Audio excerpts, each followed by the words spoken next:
मला वाटतं आजची ही तुफान गर्दी, सगळे मुंबईकर जमलेले आहेत, ते एका हिरोसाठी जमलेले आहेत, सोनम वांगचुक यांसाठी जमलेले आहेत.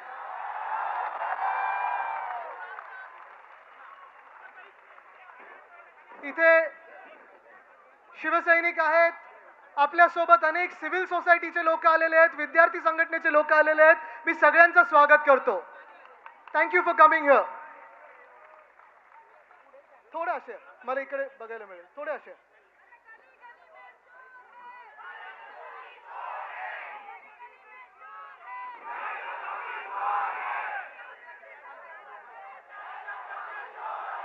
मला एक समजून घ्यायचं आहे, मला एक समजून घ्यायचं आहे. गेले 20 दिवस 21 दिवस सोनम वांगचुक हे उपोषण करत आहेत. राहू दे राहू दे, सगळे झेंडे नाही राहू दे, वरती राहू दे, सगळे झेंडे वरती राहू दे, तिरंगे वरती राहू दे आपले सगळे. कॅमेरा नंतर, नो प्रॉब्लेम. कॅमेरामध्ये मी नाही आलो तर चालेल, तिरंगा येऊ द्या.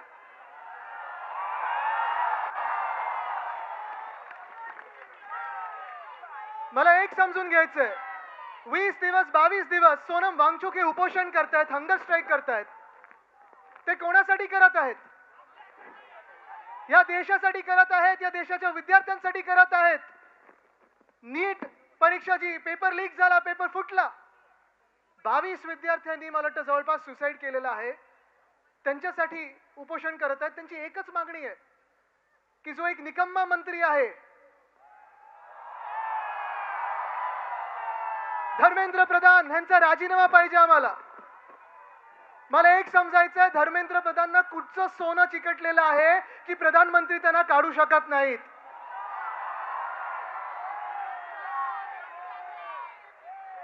आज देशाचा युवा विचारतोय, आज देशाचा युवा हा रस्त्यावर उतरलेला आहे. युवा आहे, युवती आहे, सगळे रस्त्यावर उतरले आहेत. इथे तुम्ही पाहिलं तर सगळे विद्यार्थी आहेत, अनेक लोक इथे विद्यार्थी आहेत, वेगळ्या वेगळ्या संघटनेतून आलेत, वेगळ्या वेगळ्या पक्षातून आलेत. गरज नाही की सगळ्यांनी कोणी एकाच व्यक्तीला मतदान केलं असेल. कदाचित आपलं एक मत अनेक विषयावर होऊ शकणार नाही, पण आपलं एक मत ह्या विषयावर होऊ शकतं की आपल्या देशाच्या भविष्यासाठी आपल्याला सर्वांना एकत्र यावंच लागेल.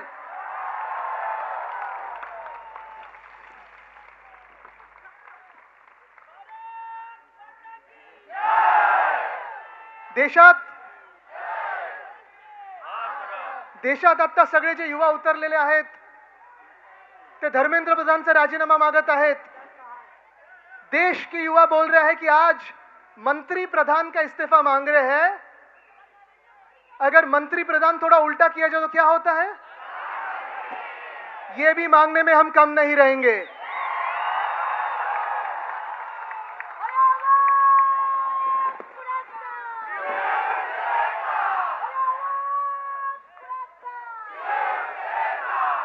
लीकच्या मागे लीक. नीटचा पेपर लीक होतो, टीईटीचा पेपर फुटतो, एमपीएससीचा पेपर, प्रत्येक वर्षी आंदोलन करायला लागतात. आज अनेक शाळांमध्ये बाथरूम नीट नाही आहेत. आज अनेक शाळांमध्ये सॅनिटरी पॅड वेंडिंग मशीन्स नाही आहेत. आज अनेक शाळांमध्ये वीज नाही, इलेक्ट्रिसिटी नाही आहे.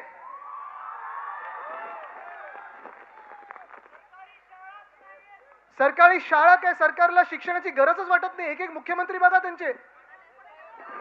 त्यांच्या मुख्यमंत्र्यांचे एक एक किती कोणी पास केले हे बघा. पण भाजपचा हेच कारभार चाललेला आहे की देशाला अशिक्षित ठेवा, देशाला शिक्षणापासून वंचित ठेवा, अंधभक्त बनवा.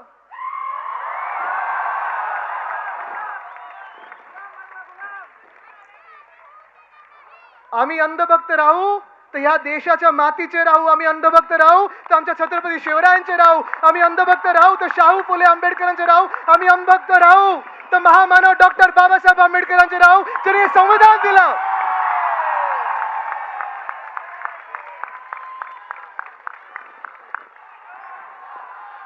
पण भाजप समोर वाकणार नाही, झुकणार नाही. कापला तरी चालेल आम्हाला, पण आम्ही भाजपचे गुलाम होणार नाही.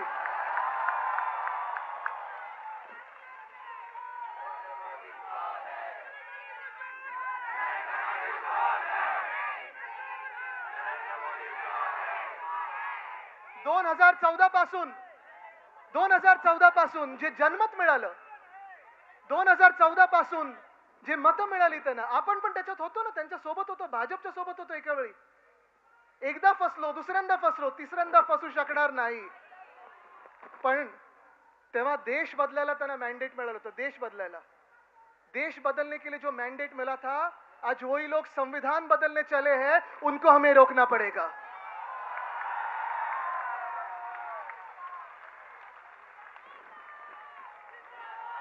काय काय काय काय विषय चालले देशामध्ये. किती लोकांनी तुम्ही वाचलं असेल, कालच पेपरमध्ये आलेलं आहे, इस्रोचे सायंटिस्ट किती लोकांनी राजीनामा दिलाय? 100.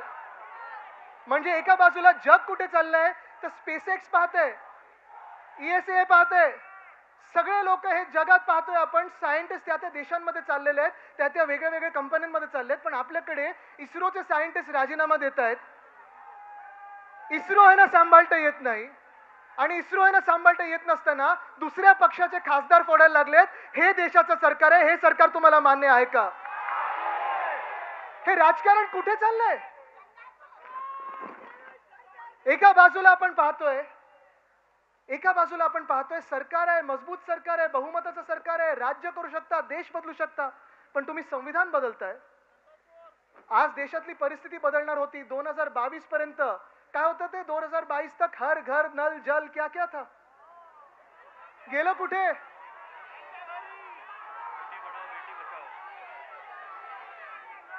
Fit India, hit India, skill India, smart city. 2022 पर्यंत प्रत्येकाला घर मिळणार होतं. मिळाले कोणाला? 2014 पर्यंत आम्ही जेव्हा सगळीकडे ऐकायचो, साईबाबांचं नाव घ्यायचो, तेव्हा सबका मालिक एक हे आम्ही साईबाबांबद्दल ऐकायचो. पण भाजपला विचारलं तर बोलतात सबका मालिक अदानी है.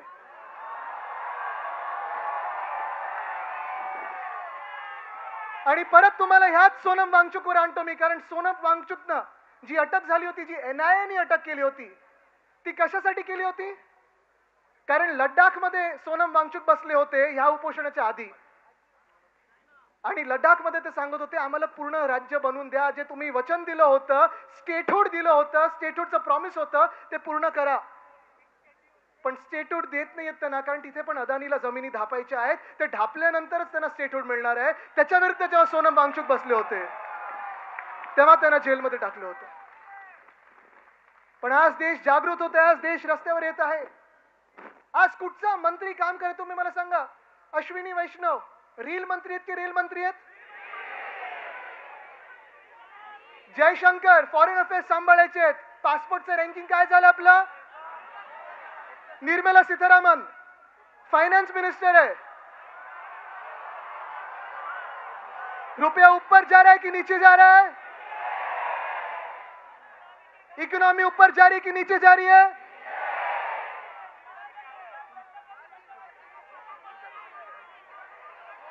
धर्मेंद्र प्रधान तर तुम्हाला माहितीच आहेत.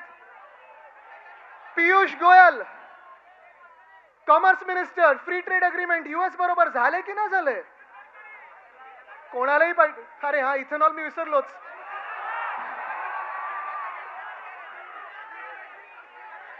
आज या देशामध्ये अनेक भारतीयांचे हे स्वप्न असतं, तरुण मुला मुलींचे स्वप्न असतं, घर घेण्याच्या आधी मला गाडी घ्यायची असते, आणि त्या गाडीमध्येच इथेनॉल, E20, E30, E35. अरे काय EVM समजलेत की आमचा तो इथेनॉल?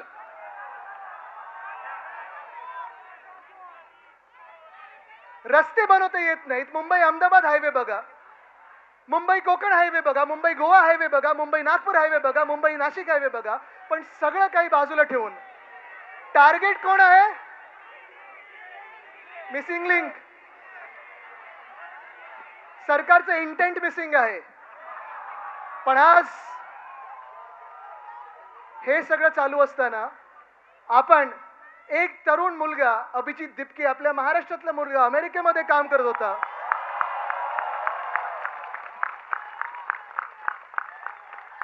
अभिमान आहे आम्हाला त्याचा. जसा सोनम वांगचुकचा आम्हाला अभिमान आहे तसाच अभिजित दिपकेचा आहे. बाकी सर्व जे तिथे उपोषणाला बसलेत ते सगळे जे तरुण तरुणी बसलेले आहेत अभिमान आहे त्यांचा. त्यांना जाणार मी भेटायला, पण मी पहिलं बोललो आपण पहिलं महाराष्ट्रात आंदोलन करून दाखवू, मग दिल्लीला भेटायला जाऊ.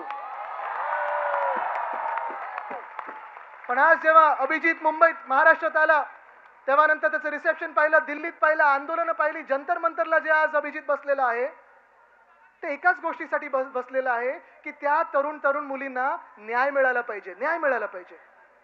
एका बाजूला आले उद्धव साहेब आलेले आहेत.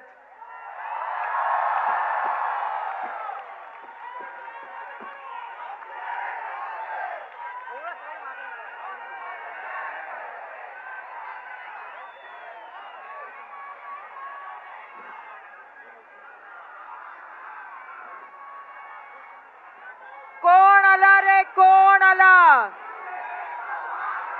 कोण आला रे, कोण आला. उद्धव साहेब आगे बढ़ो, उद्धव साहेब आगे बढ़ो, आदित्य साहेब आगे बढ़ो, आदित्य साहेब आगे बढ़ो. भारत माता की,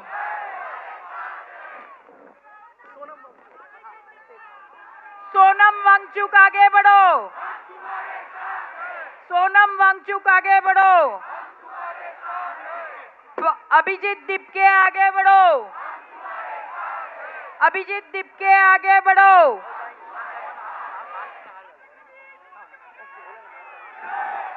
सन्मान्य पक्षप्रमुख उद्धवजी ठाकरे हे मासाहेबांना पुष्पहार अर्पण करतायत. मासाहेब, मासाहेब, भारत माता की, भारत माता की, वंदे वंदे.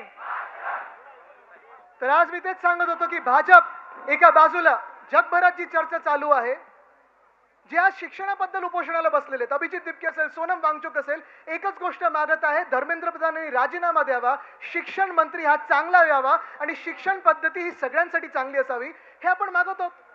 सोपी गोष्ट आहे. पण आज भाजप जे सातत्याने आपल्याला भाजप प्रत्येक गोष्टीमध्ये आपल्याला अडकवत आहे.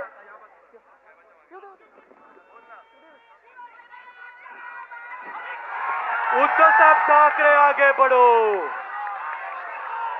भाजप आपल्याला वेगळ्या वेगळ्या गोष्टी भाजप आपल्याला वेगळ्या वेगळ्या गोष्टींमध्ये अडकवत आहे. धर्मामध्ये अडकवते, जातीमध्ये अडकवते, प्रांतामध्ये अडकवते, भांडणांमध्ये अडकवते. एका बाजूला जग हे आर्टिफिशियल इंटेलिजन्स बद्दल बोलत आहे, एका बाजूला जग हे सायन्स बद्दल बोलत आहे, एका बाजूला जग हे नॉलेज बेस्ड इकॉनॉमी बद्दल बोलत आहे आणि आपण अजून अडकलेलो आहोत. ते आपण डिबेट करत आहोत 50 वर्षापूर्वी, 100 वर्षापूर्वी कोण महान होतं. भाजपकडून चर्चा काय होते, भाजपचं मुख्य आंदोलन काय असतं की पहिले पंतप्रधान हे नेहरू झाले पाहिजे होते, सरदार पटेल झाले पाहिजे होते, मग गांधी बरे होते की सावरकर बरे होते की नेहरू बरे होते. ह्या सगळ्याच डिबेटमध्ये भाजपने आपल्याला अडकवलेलं आहे. भविष्यासाठी आपण भांडत आहोत, भाजप आपल्याला भूतकाळावरनं भांडत ठेवत आहे. तुम्ही ठरवायचं तुम्ही कोणासाठी भांडणार आहात. The BJP is keeping us busy over the past. We want to fight over the future. We want to fight for our future. एक महत्त्वाचं स्टॅटिस्टिक तुम्हाला देतो, जास्ती मी वेळ घेणार नाही. तुम्ही न्यूजपेपर्स उघडले, वृत्तपत्र उघडली तर प्रत्येक दिवशी बातमी असते की किती लोकांना रिट्रेंचमेंट होते, किती लोकांना जॉब्स वरनं काढलं जातंय. कधी ओरेकल मधून, कधी दुसऱ्या कुठच्या कंपनीमधून, कधी कॉल सेंटर मधून, कधी कुठच्याही कंपनीमधून 20,000 लोक काढले गेले, 30,000 लोक, कधी 16,000 लोक, कधी 10 लोक हे काढले जाण्याची बातमी येत आहे. पण अजय बांगा जे वर्ल्ड बँकचे प्रेसिडेंट आहेत त्यांनी सांगितलेलं आहे की पुढच्या 10 ते 12 वर्षामध्ये जॉब मार्केटमध्ये आपले जे इमर्जिंग इकॉनॉमीज आहेत, आपण समजू आपल्याला इमर्जिंग इकॉनॉमी आहे. निर्मला सीतारामन जरी आपल्या फायनान्स मिनिस्टर असल्या तरी आपली एक इमर्जिंग इकॉनॉमी समजू. फेल्ड गव्हर्नमेंट, फेल्ड मिनिस्टर तर ओनली वन थिंग आहे. पण एक तुम्हाला सांगतो, पुढच्या 10 वर्षामध्ये 120 कोटी लोक, आपण सगळे तरुण वर्ग हे वर्किंग एज मध्ये येणार आहोत. 120 कोटी, 120 करोड. आणि मग जॉब ऑपॉर्च्युनिटीज जगामध्ये, पूर्ण जगामध्ये, नुसतं भारतामध्ये नाही, सांगतात की फक्त 40 कोटी निर्माण होणार आहेत. 80 कोटी लोक जाणार कुठे? फ्री राशन खाणार किती दिवस? लाडकी बहीण 95 लाख महिलांना बाहेर काढलं ना, साडीची स्कीम बंद केली ना, सगळं काही त्यांच्या मुलांसाठी चाललंय जे बाहेर शिकतायत किंवा इथेनॉल विकतायत. आपल्या तरुण तरुणींनी काय करायचं?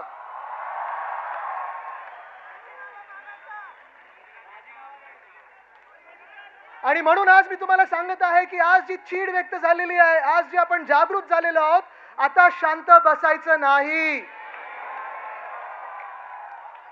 आपण कुठच्याही भाषा बोलत असू, आपण कुठेही राहत असू, आपण कुठेही शिकत असू, कदाचित तुम्ही आणि मी कधी एकमत होईल, कधी एकमत होणार नाही, आपण वेगळ्या वेगळ्या विचारधारेचे असू शकू, पण आपण सगळे या देशासाठी एकत्र आलोच पाहिजे आणि हाच विचार केला पाहिजे की जी देशद्रोही पक्ष आहेत, भाजपसारखे या देशाला संपवणारे पक्ष आहेत, त्यांना बाहेर काढणं गरजेचं आहे. एका बाजूला गरिबाला लुटतायत, एका बाजूला जीएसटी लादतायत, राम मंदिर लुटतायत, उज्जैन लुटतायत, पंढरपूर लुटायला निघालेले आहेत, विद्यार्थ्यांना लुटत आहेत, इथेनॉलच्या माध्यमातून लुटत आहेत, सगळं काही लूट चालू आहे. तुम्ही ही लूट थांबवणार की नाही, आज मी तुम्हाला प्रश्न विचारत आहे. कदाचित भाजपला वाटतं अजून इलेक्शन 3 वर्षावर आहेत. वोट चोर, आम्ही अनेक गोष्टी बोलतोय, वोट चोर, गद्दी चोर, चंदा चोर, गद्दी चोर. पण आज मी तुम्हाला परत एकदा सांगतो, या देशात एकच नारा लागला पाहिजे की मंत्री प्रधान, अब आपका इस्तीफा, अगला कौन? उल्टा करो, प्रधानमंत्री. धन्यवाद. जय हिंद, जय महाराष्ट्र, वंदे मातरम, जय संविधान.